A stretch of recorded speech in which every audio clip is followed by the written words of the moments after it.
25 సంవత్సరాల కంటే ముందే ఊహించి ఐటీకి ప్రాధాన్యత ఇచ్చాను. తమిళలో ఈ రోజు ఒక్క విషయం చూడండి, హైదరాబాద్ బాగా అభివృద్ధి అయిందా లేదా, అయిందా లేదా, ఎవరు కారణం, ఎవరేశారు ఫౌండేషన్, ఎవరికైనా అనుమానం ఉందా? నేనే చేశాను. ఫౌండేషన్ ని మీరే వేశారు, తెలుగుదేశం పార్టీ వేసిందని ఎవరు జైలుపైకి వెళ్తండి. చంద్రబాబు నాయుడు పీకింగ్ ఏమి లేదు. ఎస్, నాకు సత్యం తెలుసు కాబట్టి చెప్తున్నాను. I know the hard fact. ఐటీలో ఏం జరిగింది తెలుసానండి హైదరాబాద్ అసలు అవి ఇన్ని లేవు.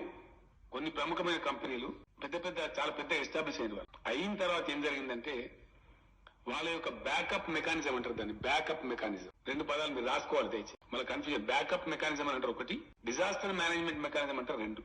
దాన్ని అంటే సపోజ్ మనం ఇక్కడ మంచి ఏదో పరిశోధన చేసిన కనిపెట్టిన ఉంది, ఇది డిస్ట్రాయ్ కావద్దు.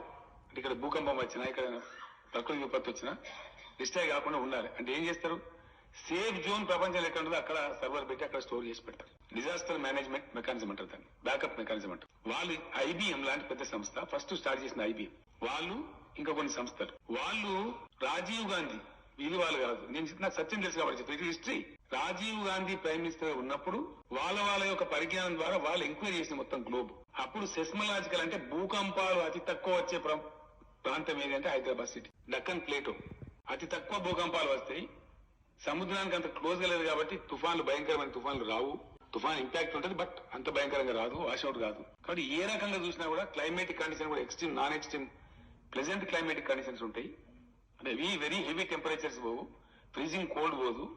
ఇటు అనేక అనుకూలతలు అని చెప్పి వాళ్ళు గుర్తించి హైదరాబాద్ ను వాళ్ళు సెలెక్ట్ చేసుకున్నారు. రాజీవ్ గాంధీ కూడా సెలెక్ట్ చేయాలి. వాళ్ళు సెలెక్ట్ చేసుకుని రాజీవ్ గాంధీ రిక్వెస్ట్ చేసిన, వాళ్ళ దేశ ప్రధాని కాబట్టి మీ దేశంలో పలానా చోట హైదరాబాద్ అనే సిటీ ఉంది, అక్కడ మేము మా డిజాస్టర్ మేనేజ్మెంట్ మెకానిజం పెట్టుకుని మా సర్వర్స్ పెట్టుకుంటాం, మాకు పర్మిషన్ ఇప్పియండి అని అడిగినారు.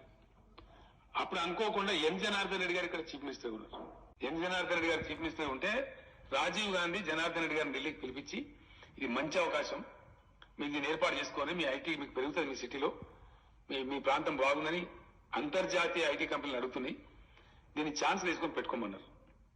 యాక్చువల్లీ ఈ రోజున సైబర్ టవర్స్ ఉంది కదండి, సైబర్ టవర్స్ కు ఆద్యుడు రాజీవ్ గాంధీ, ఇద్దరు దివంగతులే పాపం, ఎన్ జనార్దన్ రెడ్డి. ఆయన పునాది వేసినడు ఎన్ జనార్దన్ రెడ్డి. సైబర్ టవర్స్ కు ఆద్యుడు రాజీవ్ గాంధీ, ఎన్ జనార్దన్ రెడ్డి. ఆయన పునాది వేసినడు ఎన్ జనార్దన్ రెడ్డి. సైబర్ టవర్స్ పునాది వేసింది చంద్రబాబు నాయుడు కాదు. అతి గొప్పగా నేనే తెచ్చిన డబ్బా కొట్టుకుని మార్కెటింగ్ చేసుకున్నాడు చంద్రబాబు నాయుడు.